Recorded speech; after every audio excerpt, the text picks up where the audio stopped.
Good evening. Welcome to First Readings at Chartwell Booksellers. My name is Barry Singer. I'm the proprietor of Chartwell Booksellers, and we're delighted to be resuming our series after a rather long intermission with Mark Helprin's new novel, A Soldier of the Great War.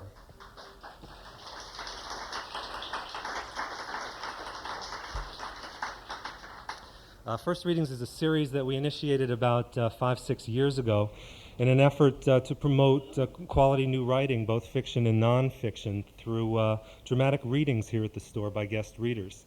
The idea being to pair a new novel, short story collection, and occasionally the work of nonfiction with a reader here for an evening of dramatic excerpts. The series has been wonderfully successful, and we've debuted new works by authors such as Jane Ann Phillips, Alice McDermott, Scott Spencer, Jeanette Winterson. Our guest readers have included Martin Sheen, Kate Nelligan, Alec Baldwin, Elizabeth McGovern. Tonight we're very, very pleased to have with us one of the most distinguished actors on the American stage, Mr. Donald Moffat.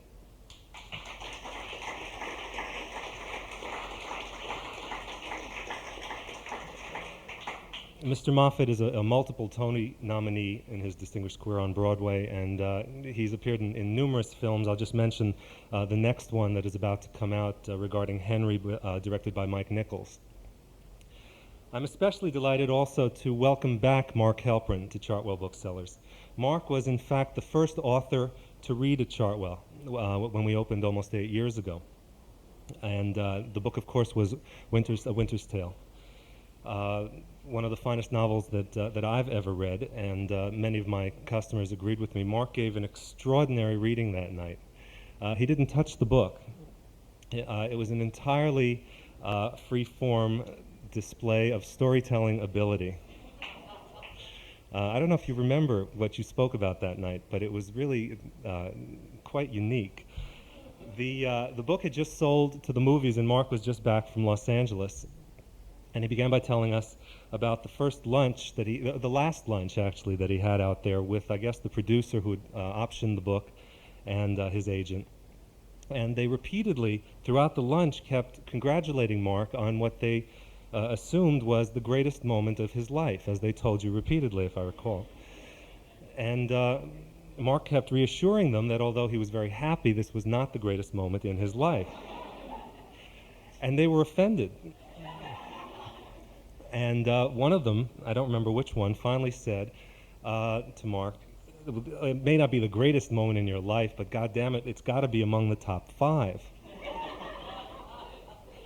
And Mark insisted that it wasn't, and then proceeded to tell both this producer and agent and the guests of our reading that night 5 totally unconnected, incredibly told stories from his life, and to the point that they were so beautifully told that each time we forgot very shortly after he began the reason why he was telling these stories, the premise, until he concluded each story by saying, and that was better than a movie deal.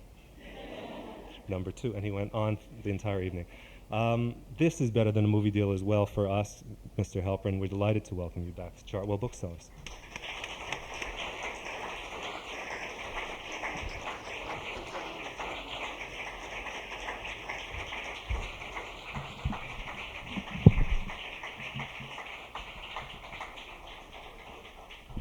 Thank you. I can't see you. As far as I know, I am addressing one man in the front row. I'm torn now. First of all, I'd like to say that this is what a reading should be.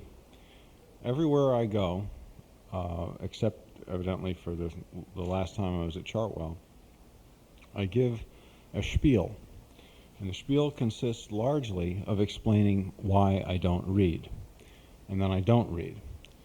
And in the spiel, I explain why the craft of an actor is necessary for reading from a book. And I add that I don't have that craft. In so doing, I usually have to explain to people what exactly at least partially the craft of an actor is because people do not respect actors as they should. They think it's easy. That's because part of the actor's job is to make it look easy. And then I say to them, if they disagree that it's not easy, why don't you try it yourself? Get up on a stage, try to communicate. And I have a lot of side stories that I tell. Tonight, I'm restricted by two things. One of them is that, thank God, it's going to be read by a real actor. The second thing is that what I usually do after I finish explaining about why I don't read and why an actor should read it is then tell stories, as Barry mentioned. But there's been a crimp put on my style. I can't do that anymore, at least for the time being, for a while. And the reason is that there was a confusion in the New York Times magazine. As I come closer to New York, I ask people if they've ever heard of the New York Times magazine. And way back in Idaho, it's sort of like a Geiger counter. You get one click, and then as you get closer, actually in Bismarck, North Dakota, 2 people. And then in Minnesota, and in Chicago, there was a lot of, and here, of course, this is the epicenter. Everybody has heard of the New York Times Magazine, and most people have read it. Some people actually even sleep on it. But I try not to be too defensive. My parents who grew up in the age of Freud would always say to one to the other, you're being defensive, meaning your position is weak. But I, having grown up in the age of Rommel, think that being defensive is something which is perfectly honorable. If you are attacked, you defend. That is being defensive. But I try not to be too defensive, because being too defensive is paranoid. And what I have to do tonight, as I do in all my readings, and I apologize to you for burdening you with this, is to explain very simply that the article in the New York Times Magazine was not correct. I do know the difference between truth and fiction, and when I speak to journalists, I do not make up stories. I did twice in my life. My first radio interview and my first press interview 10 years ago. For the press interview, Michiko Kakutani then skewered me very deliciously in the pages of the New York Times. And ever since then, I've never done it. I've been advised by many people not even to mention this, but I have to. And the reason is that I'm compulsive. In my hotel, for example, I make the bed, I clean the bathroom, I put the bedspread on, I clean the floor. I don't vacuum because I'd have to do it, But the maids say to me, are you checking in? And I say, no, I live here. And they say, who cleaned your room? Was it Bessie? And I say, no, it was me. And they say, why? And the reason is that I cannot tolerate a smudge on the mirror, or an unmade bed, or a cushion that's crooked, or anything like that. These things cry out for correction. They must be symmetrical. If they're not, then I get very worried. This is a similar thing. I just want to say, because I'll cut this down, there are 2 points, and I'll be happy to show the documents. This is just to give an example of what we're dealing with. And the reason that I do this is primarily because it cries out for correction. In this article that appeared in the New York Times Magazine on April 28th, there were 2 assertions made. One was that, there were many assertions. They were nearly all inaccurate. One, but just for 2, which I've been able to document on paper, so that there's no question about it. The one was that my assertion in a purloined publisher's questionnaire that I had written a long time before, of, quote, I was almost killed by a Pakistani immigrant to Jamaica who in 1960 made it possible for me to receive 60 stitches in the head and legs without any kind of anesthesia, administered over several hours by a Canadian psychiatrist using improvised equipment, including a rag for me to bite. And the author of the piece said that I made it up, or implied it very strongly. Anyway, I have here, I'm going to do a small reading. I hope you don't mind. It'll just take a second. My reading is an affidavit which was supplied by Dr. Abraham Allen Chaplin, who was the physician who stitched me up. And I'm going to read his prose to you. It's just to me, and it says, dated April 29th, the day after the article. It says, during the summer of 1960, I was summoned by your father to attend your wounds following an assault. The local doctor, Manley, was off duty. It was a Sunday. You were bleeding profusely from a head and leg wound and would have exsanguinated. That's a good word. Had they tried to move you to the hospital some 40 miles distant. I was able to staunch the flow with improvised tourniquet and, by direct access to the head wound using hemostats, tie off the artery. Fortunately, I had my emergency kit that I used while working in the Canadian mining camps the previous years during my psychiatric residency holidays and was accustomed to operating in makeshift places, underground, ambulances, motorhomes. The head wound extended to the forehead, and there I used subdermal absorbable sutures and closed with 5.06 on the surface. I bet you never heard a literary reading that went like that. This was done without anesthesia. You bit a cognac soaked rag. Due to the head wound and local anesthesia was not appropriate. The leg wound on the inner side of your right calf had cut the muscle sheath, and several large bleeders that had refracted into the wound. Using bent spoons as retractors and hemostats, the arteries were tied off, the muscle sheath sutured, the skin closure was done in 2 layers so as not to lock the skin to the underlying muscle, etc. In all, there were about 100 stitches inside you and about 60 to 80 used for surface closure. And this was done deep. I went deep in, and I felt every one, I assure you. Although I didn't count right. I thought there were 60 to 80. But then again, I think he was more conscious than was I. The women outside were keening. They were used to having children die, and they thought I was going to die. So did my mother, so did my father. I think, in light of what I remember, that it was not fair to say that this didn't happen to me. Then the second, it happened, so that's really all that matters. And the second thing was that he wrote in this article, Kakutani is not the only journalist Helprin has tried to dupe. Most interviews with Helprin contain episodes about his boyhood, the brief stint he claims to have served in the British Merchant Navy, etc., that sound implausible, to put it mildly. Why does he make these things up, etc., etc. And this was a hard one. This is actually a somewhat interesting story. I remembered the ship that I was on. It was called the Stone Pool, and it sailed out of Rotterdam. But the ship came from West Hartlepool in England, so I called up West Hartlepool information. This was a quarter of a century ago that I sailed. And I asked for the name of the maritime companies. The operator gave them to me, and I called each one. And each one said, no, the Stone Pool was not our ship, until the last one, which was called the Ropner Company. And the man said, yes, we did have a ship called the Stone Pool a long time ago. And I said, did you preserve the crew records? And he said, I'll have to check and call you back. And when he called me back, he said, no, we did not. Have you tried the Maritime History Archive in Cardiff, Wales?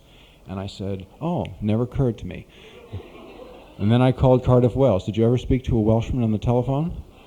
It's very difficult, but he managed to communicate to me that they did not have the records either. And he said, did you try the Maritime History Archive in St. John's, Newfoundland? And I said, that didn't occur to me either, but I'll do it. And I did it. And I called Memorial University in Newfoundland, and I got a bunch of documents, I don't know if you can see there, with all kinds of seals. The story of how I got them is a story in itself because they were on strike. And I said, look, my children come home from school and they say, data. They call me data, as in data processing. They're very computer literate. I said, why do you lie? And I said to them, I don't lie, and you must help me because my reputation is at stake among my friends as a liar. So, not that my reputation is a liar, but my reputation is not a liar. And she said, that's very all well and good, but we're striking for more money. We have to feed our children, and the Canadian government does not pay archivists properly. And I said, oh, I understand that, but can you make an exception? She said, no. And I said, you know, I'm going to Canada, and I'm going to be in the CBC, and I'm going to be in the Montreal Gazette, and I'm going to be in the Toronto Star, and I'm going to be in the Vancouver Sun, and I'll tell a story. And she said, what's your fax number? So that's not as pretty as things go, but it's kind of like real life. And here are these things that came with certificates. And when I tell people about the British Merchant Navy, I tell them the truth. And I tell them, for instance, that the captain of the ship was named Churchill, and he used to dance with a broom. A lot of people think that that's fictional. Well, here's a list of the crew. It says list of the crew. And here's an account of changes made in the crew of a foreign-going or home trade ship, and it's certified by Captain C.H. Churchill of Devon, who did dance with a broom, even though his wife was on board. And that's something that I still don't understand after many years of marriage.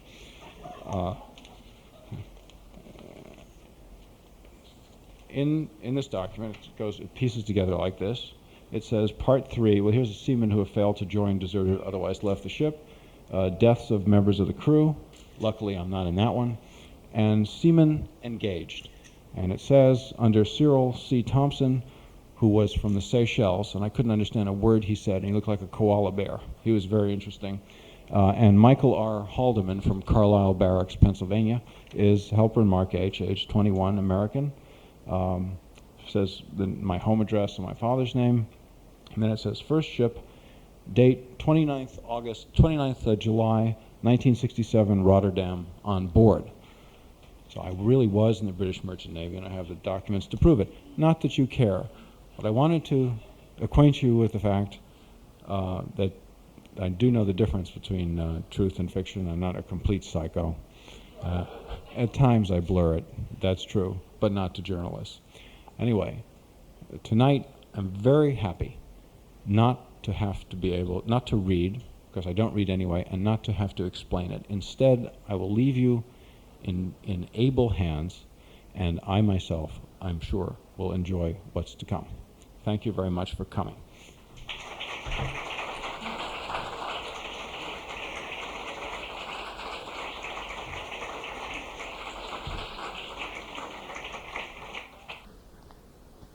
Well, that is what they call a hard act to follow.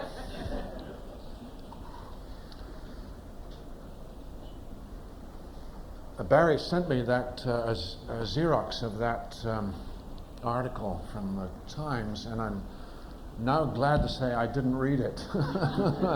So I don't have any preconceptions about your... I'm going to read 3 little sections from this wonderful novel. The first one is called His Portrait When He Was Young.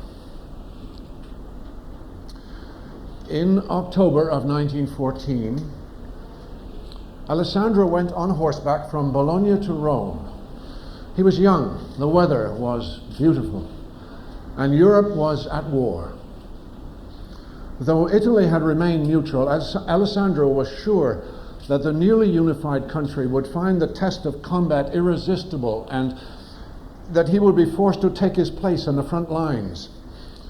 During the mad days of August, the attorney Giuliani had expressed his sudden desire that his only son should go to America.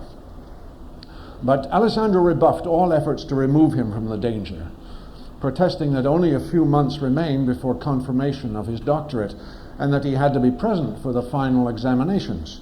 "You can come back," his father said. "Well, why leave if I'll come back?" Alessandro had asked.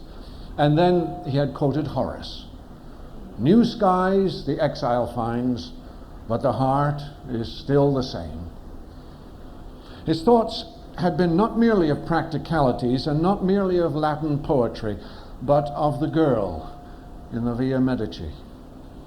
Had he known her name, or that he had been close to her on the street 6 times without realizing it, or that from his window he could see her house far away across the Tiber, his life might have been different. More than once he'd seen her lamplight among the 10,000 lamps of evening, so distant that it flickered like a star. Now he had been riding since early morning, when it was cold and the moon had refused to abdicate, hanging delicately over a pine-covered hill, as bashful as a doe and as still.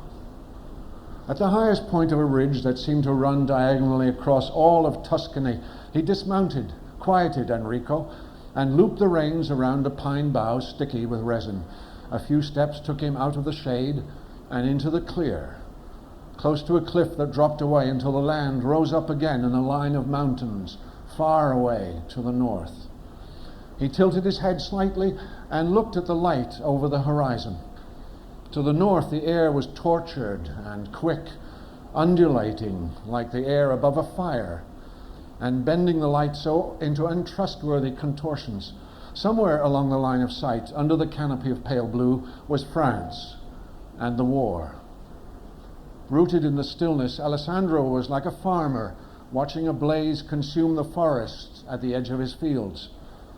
The world was going to be torn to pieces.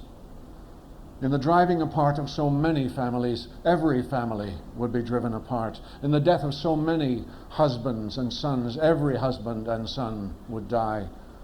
In the anarchy and gravity of suffering, God's laws would emerge in all their color, hardness, and injustice. Were Alessandro to survive, he would have to start anew. But he wondered if, left with nothing familiar and no sign of anyone he loved, he would be able even to think of starting over. Alessandro took in the grace of the surrounding landscape like a blind man whose vision is suddenly restored, not in a small room in a clinic, but on a high and windy promontory overlooking half the world.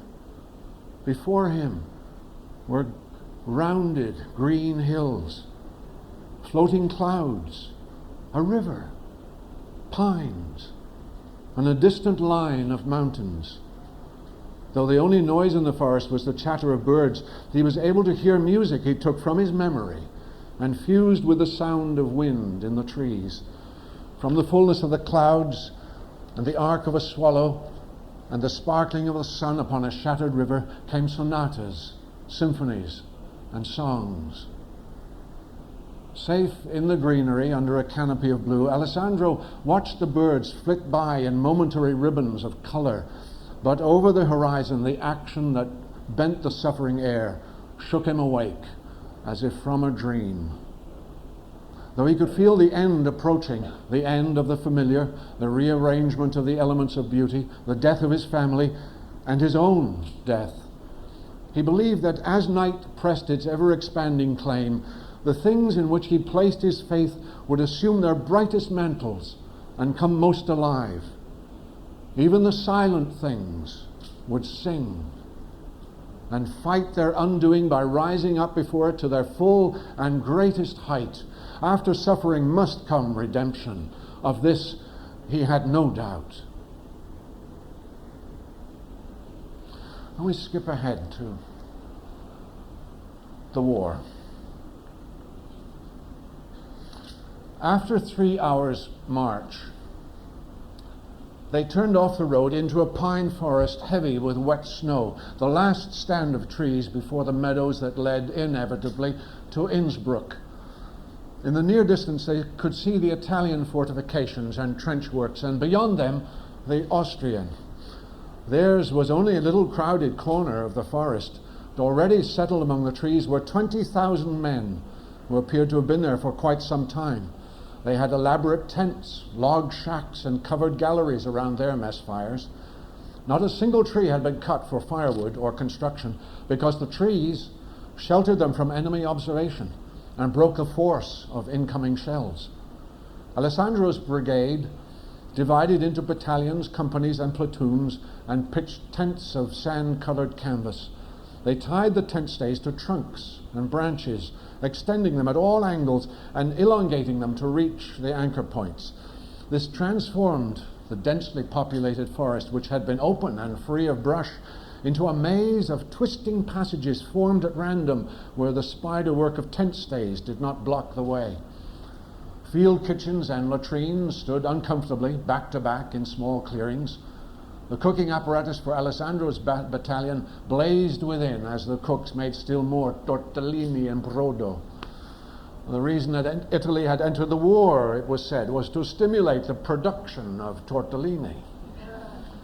Though the broth might be watery and the tortellini full of foreign matter and donkey meat, it would be hot. And in the mountains, anything hot was a virtue. Alessandro claimed a space in the corner of a 10-man tent. He didn't want to know anyone. He was too tired, and he knew it wasn't worth the effort, for they would die or disappear, just like everyone else he had ever met in the army.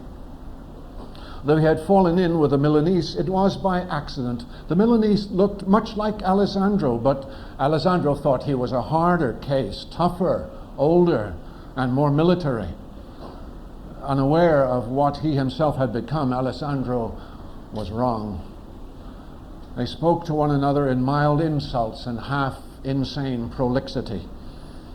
As they lined up to get their soup and bread, snow began to fall. Almost first in line, Alessandro and the Milanese independently had drunk the soup as fast as they could. They put the bread in their pockets and ran for the latrines. Through the hissing snow came an invisible voice from a fetid canvas stall.